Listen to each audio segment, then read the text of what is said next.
Welcome to the podcast Friday Feels, brought to you by the Office of Counseling and Wellness at Berkeley College. I'm your host and personal counselor, Sarah Nickerson. Join our journey with Berkeley students as they navigate the challenges of the current pandemic with strength, creativity, and wisdom. New episodes released every Friday. Thanks for listening. Welcome, Akeem, to the podcast Friday Feels. How are you feeling today? I'm feeling pretty okay today. Not gonna lie, with everything going on, there's always a base level of anxiety, but I'm good today. That's good. So thanks so much for being with us today. We're really excited to hear from you. And usually we just start the podcast by asking the student to tell us a little bit about themselves. So whatever you want to share, we would love to hear.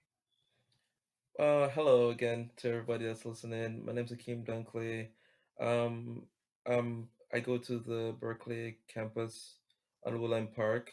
I'm studying ITM. This is my last semester. Ooh, nice. And you know that our last semester, unfortunately, my last semester has to be spent, you know, at home, but it is what it is, and I'm trying to just push on. I'm originally from Jamaica. I've only been in the States for about 3 years, and Wow. really feel like I'm still in that adjustment period. And I'm a really tech person, hence my degree that I'm pursuing. And generally, I'm just kind of very level-headed, laid back, just kind of fun person. I like to have a lot of fun here and there, you know. Yeah. But I've been in Berkeley as long as I've been in the US. Wow. So I've always like Berkeley has been in a weird way my comfort blanket in adjusting Yeah. to the US. So being kind Yeah. of like having that taken away after 3 years is gonna be like, okay, now I have to do things on my own, make friends on my own, make connections on my own. Mm, Although I will always have Berkeley as that support system, it's now on me to find my way out in the world, so to speak. yeah, for sure. Do you know what you want to do when you graduate? Right now, I would love to work at my internship where I am right now. I haven't been there physically since I went to interview for the internship, which I got. No, Uh, yeah, yeah, yeah. And I would love to work there, and right now I'm building up my portfolio for an IT technician. So I'm looking to get okay. my certifications, and I really want to be a technician at first, and just be in the world of technology. And there's a lot of things you could do. So kind of like nursing or the medical field, there's a lot of branches to it. A lot of people think IT Mm, is just fixing computers. There's a lot more to it, and I just want to start a technician, like people start a medical assistant, and branch out from there and see where that goes. wow, that's awesome. It sounds like you've thought it out pretty well. Yes, I do tend to plan things ahead of time. That's good. I think about it a lot because it is my future, so I should give Yeah, it some yeah. consideration. So speaking of the pandemic and kind of everything that has happened, what for you has been the biggest challenge so far? My biggest challenge, to be honest, um, is just the effect I know it's having on a lot of people's lives Yeah. because I'd say that from the pandemic, I'm relatively sheltered and I'm very fortunate Mm, for the situation I'm in because although I do work at a hospital, and I do see what's happening firsthand, I do have some sense of job security that a lot of yeah. people are not privy to. So, for internship, I know that when my friend was going through her internship, it was canceled. I know a lot of people that work in either the restaurant or the customer service industry, where you have to be in close contact with people that have just lost their jobs, been laid off from the airport, restaurants, Yeah. Kmart, Yeah. places like that. So the biggest thing just knowing that it's having an effect on people's life, and to a greater extent that I know somebody that has unfortunately lost family members or family members that Oh, are in the hospital. Like my grandmother went to the yeah. hospital early on in the pandemic, and we were worried it was because of that. Yeah. Fortunately, she's recovered and Oh, she's good. back home, but just the effect it's having on a lot of people's life is really Yeah. tragic. And I've been really, really intertwined with the pandemic on a very bizarre level, just because I work in a hospital.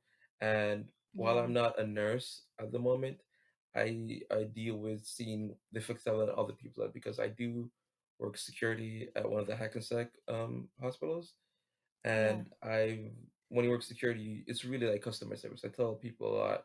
I put it in my resume as customer service because you do have to deal with give visitors, and one of the biggest shock to my system is the reaction of telling somebody that they can't see their sick family member in the Yeah. hospital, Uh, and you have to be yeah. that person to tell them that I understand your plight. I had a lady just kind of begging me to see her husband, and I just had to uphold policy. And I know I can, understand their point of view. So that's been the Yeah. most challenging. And I'm not sure what other questions are, but I will get into it a little bit more as I guess, we discuss it a bit further. Yeah. But that's Yeah. been the biggest thing because I'm a very empathetic person, so I can really feel how someone else is feeling. Yeah.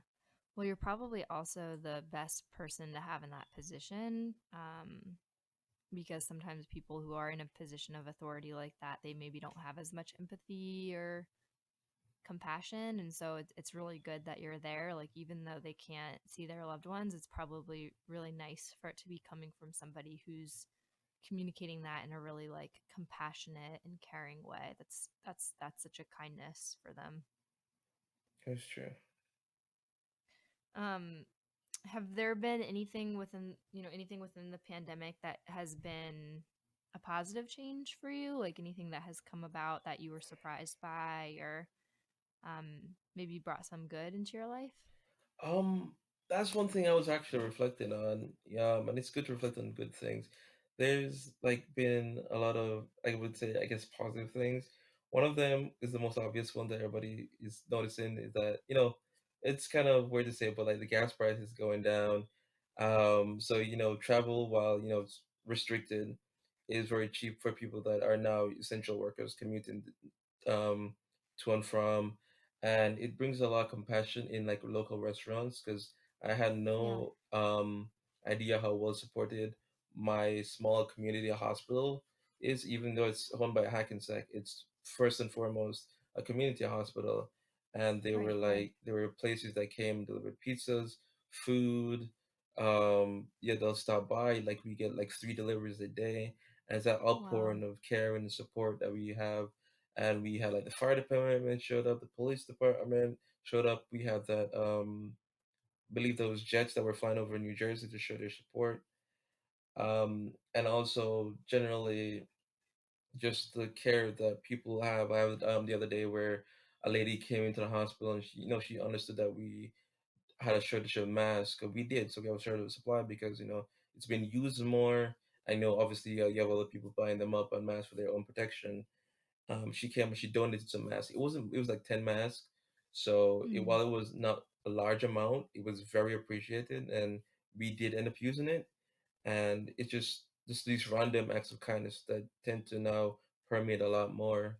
And another thing that I've been enjoying in the few times I do get to go outside is just that I'm not sure if you noticed it, but the weather has just been beautiful. Like Yeah. even when Yeah. it rains, it's still beautiful. Like I made a joke because um, I work near the Hudson, and so I can see New York. Like sometimes I walk out in the morning, you can't see anything, and now you can see New York on the other side, like very Yeah. clearly.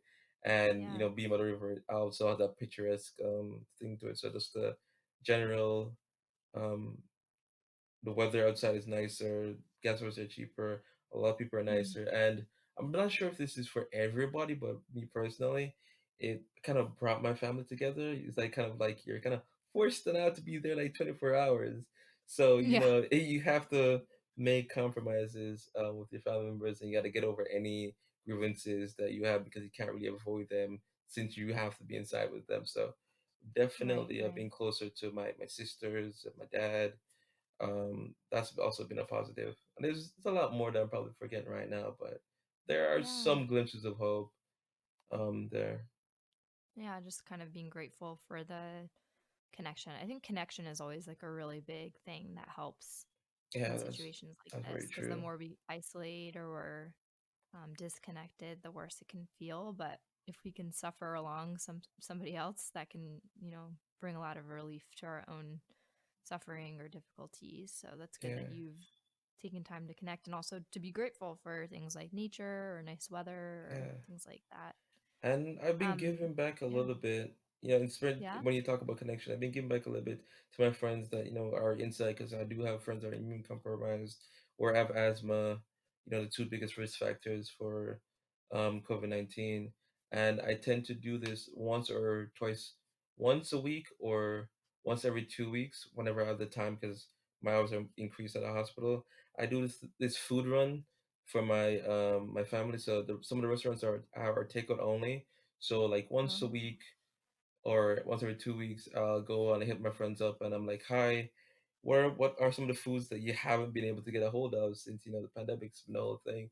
They'll give me their list of food. Sometimes it's just general snacks like diced cheese squares or yeah, one of my friends were like, hey, I haven't had chips in a while because we ran out of chips and my parents don't think it's that necessary to buy chips.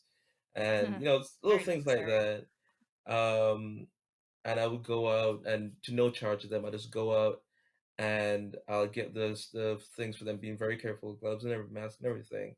And I would just go to the drive-throughs. I get some food for them, and I'll do the as they call it now, the contactless delivery, where I'll drop it off at the doorstep, ring the bell, and from my car, I'll say hi to them, have a brief conversation, just to keep that connection going.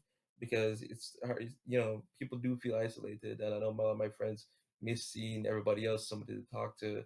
So doing Mm, that, I know really helps them to be like, hey, there's still friends out there that care for me. I still see, one of my friends semi consistently. I remember I did that for my friend's birthday. Her birthday was like in the pandemic, and she was like joking around how kind of like sad it was going to be because you yeah, can't have a birthday party in the pandemic. right, Gatherings of right. like more than 5 people are prohibited. So what I did was that I called up a cake company, so I ordered a cake to go, and she was 21, so I didn't really go hard, just like buy her a bottle of champagne or something like that. And I went and I kind of like dropped it off, and I had my friends on my phone to wish her a happy birthday. So Oh, like nice. in a sense, everybody was there to wish her happy birthday, and Yeah, all the yeah, gifts that we had there, gotta give it to her while social distancing, of course. And she was very happy for it, and I felt great that I could at least give her. I couldn't give her a birthday party, but like yeah. give her a little birthday surprise, something to kind of spice up her birthday, and not make it so depressing. That's awesome. Well, that kind of leads into my next question. Like, what do you feel like helps you to stay motivated and engaged in everyday life? Oh, in everyday life, so not just the pandemic. I really, really, really like the feeling of helping people. It's become Mm, a part of who I am, and I'm pretty sure you can ask anybody that I know. I'll go to some pretty uncommon lens just to help people, and it comes from me in Jamaica, where when I was in a early part of my life, I wasn't really privileged by any sort. Everybody that mm, I my parents worked really hard to get where they are now, and I didn't have a lot. I really didn't have a lot, especially when my mom was going through school, and mm, I never really had that support group. I never really had a lot of friends. I never really had a lot of people around me, and my mom always tells me I kind of grew up on my own, but she glad that I was mature enough even at a young age to kind of be on the right track somewhat. yeah, And so now being in a position that I'm not having a lot, and knowing what that feels like, I can now help a lot of people, and I that's what motivates me. That's why I do the jobs that I do. That's why I love being security, because yeah, security also helps people. You help somebody unlock a room, you help somebody that's lost, you help somebody that doesn't know where they're going. A lady comes in, she's pregnant, you help her find a wheelchair, you get her to the delivery room. The dad's like frantic coming up behind her. You show, hey dad, don't miss the birth. It's on the second floor, whatever. I really enjoy those moments of really helping people because people really like to you know be not really to be helped, but just to know that there's some kind person out there. Because I've gotten a really surprising reaction from just holding the door for somebody. Like hold door yeah, somebody and they're really surprised, like, yeah, oh wow, that's really nice of you. Or you hug somebody and it goes a long way. And I have many stories about helping people, and just the really unique experience I've had helping some people, and it's just what motivates me through the day. I like the feeling of knowing that I can help somebody and helping somebody, Yeah. Yeah. and I really like the impact that it has because it does really the little help or the little compliment or the little hey you can do this goes a long way, and I can speak for myself when I have a down day, another friend be like, hey, don't worry, you got this, and that's Yeah. just what I Yeah. needed. You know what I mean? Mm. Yeah, Yeah. I love that. I think, that's wonderful, especially in New York where I feel like people are kind of Oh. more to themselves. Oh, New York is such a sore topic for me I because know. I feel it's that way, and it's really that bystander effect to kind of bring in one of my classes that I learned, Intro to Psych. um, Yeah. it's that the more people that are around you, the more people that feel that hey, somebody else will do it, and Yeah. I do feel that sense of being lost in the crowd when I'm in New York. And that's why I tell people, like, I have nothing against New York. It's just not a place that I'd find it so densely populated and so much Yeah. people really focus on themselves. And it's not a lot of, you do have nice people. I'm not going to lie. I've been to New York Right. and there's been like really nice people at stores. It's part of their job, but some of them are just genuinely nice. But you do have that feeling that if you go to New York, and there's not a lot of people that will really care that much. Hmm. Well, being with the pandemic, uh, being how it has been, and it sounds like you've been keeping busy and trying to do your little part to spread kindness in the world. What are some things that you do to take care of yourself or that you do for self-care? Um, to be honest with you, I don't feel like I've done a lot. I think I've been doing more distracting myself Mm, than self care. yeah, I So know it's hard.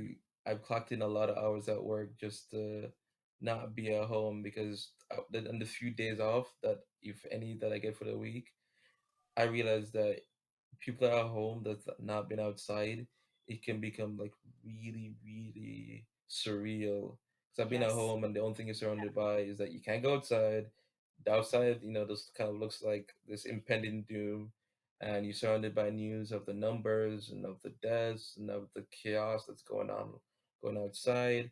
So I've been distracting myself, and today Mm, I was, to be honest with you, you caught me on like a me day, one of the few me day I've taken in a month or two, where I turned off my phone. I haven't turned it on all day since last night, yeah. and Nice. I found that it was really, really good to just disconnect. I'm not saying don't be aware of the news, as the news is getting better now, but social media. Just in general, I would advise anybody to take a day or two, just turn off their phones if it's not necessary. Again, in your case, where in your profession, or if you're a worker that takes calls or urgent calls, that might not be possible. But any unnecessary use of your phone, just let it slide for a day or two. Because I realized that I've been glued to my phone, and although it can be a source of comfort, it can really be a source Yeah. of anxiety, and I've Mm, done that today, and I'm mid experience, so I can't tell you the results of it, but so far it's been really good, and I'm enjoying that. So I would say that's the only thing I've been doing to kind of helping yeah. myself right now, just to take a stay off social media. Any contact that I have, I'm with family, so if anybody needs to reach me, they can contact my family members and know that I'm okay. But that's Yeah. what I've been doing. That's good though. I mean, we're so often connected to so many things, and especially even working from home, like we get so many emails and texts and calls. I think it's really important to take that time and kind of just be with yourself and reconnect to self. It can help to really balance you back out. So it's awesome that you've been doing that. Yes, it's necessary, and I think if anything is learned by the pandemic is how important self care and mental health is Yes. needs to Yeah. be. I actually just went on a while I my phone was off, I was using the computer for work, and I was going through a lot of videos, just in general, and it's kind of emphasized how important mental health is, And while people are Mm. recognizing the need for it, I think there's a stronger need for it because a lot of people um, are like comfortable with their own thoughts because they know that their Yeah. mental state might not be the healthiest because of whatever reason, environmental factors, family, just past experience. I think a lot of people need to focus more on their mental status and seek. I would seek help if necessary, but Yeah. really realize that hey, just try to cut things that don't seem and they're not healthy for your mental state. I think that needs to be a big thing, and that's something that me and my friends and collectively have kind of realized because I think that everybody kind of went through a slight mental breakdown at some point, Oh yeah. either realizing how like isolated they were, or just the news about outside, or a family member passing, or that's ill. So a lot of people went through their own mental gymnastics in the past month. So it's just really Yeah. emphasized how important that is. Yeah. Well, my last question for you is what encouragement, advice, or resources do you have to offer other Berkeley students?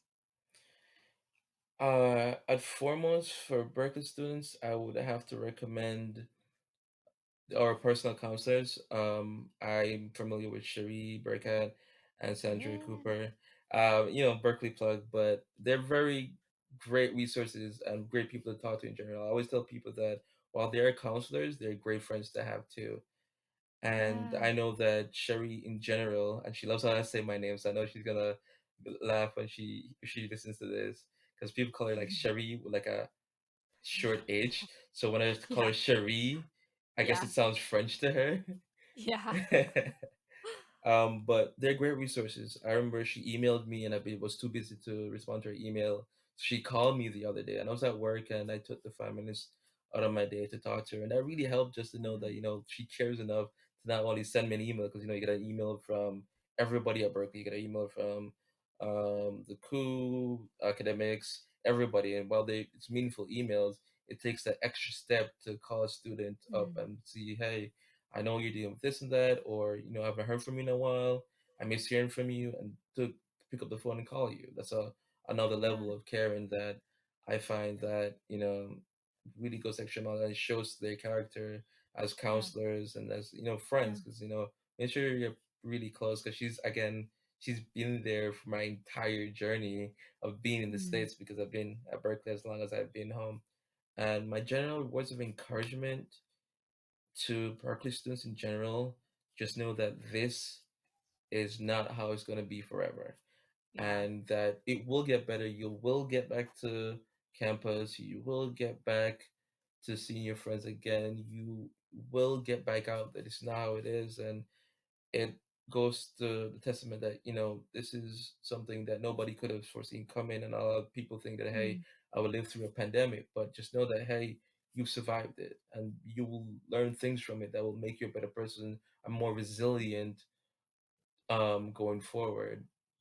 And I would say stay strong. Your ambitions and your goals are still attainable despite the pandemic. And I would say to reach out to your friends and reach out to your family, and because now more than ever they would love to hear from you, to know you're okay, to know that somebody cares enough to call them. And I really really feel that that's a necessary step to take right now. So if you're listening to Mm. this, after you're listening to it, just take the time and say hi mom, hi dad, hi friend, hi Susie, hi Rob. I haven't heard from you in a while. Hope you're doing okay. And I Yeah. feel that that would go Yeah. a long way into not making only making you feel better, just to make sure that everybody else that you care for feels cared for. Mm. That's great, Akeem.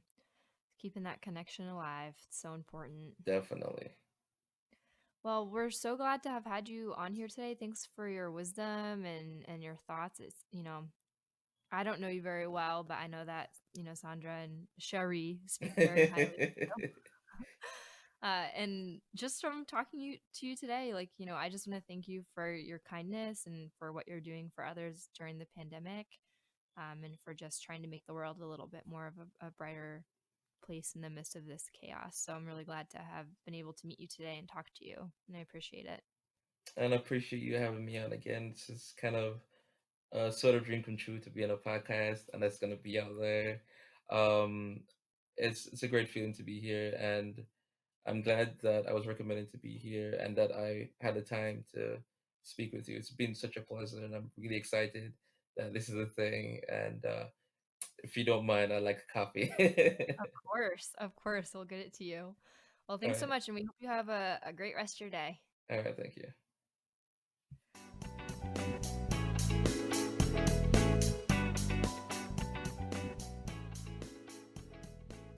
That's all for now.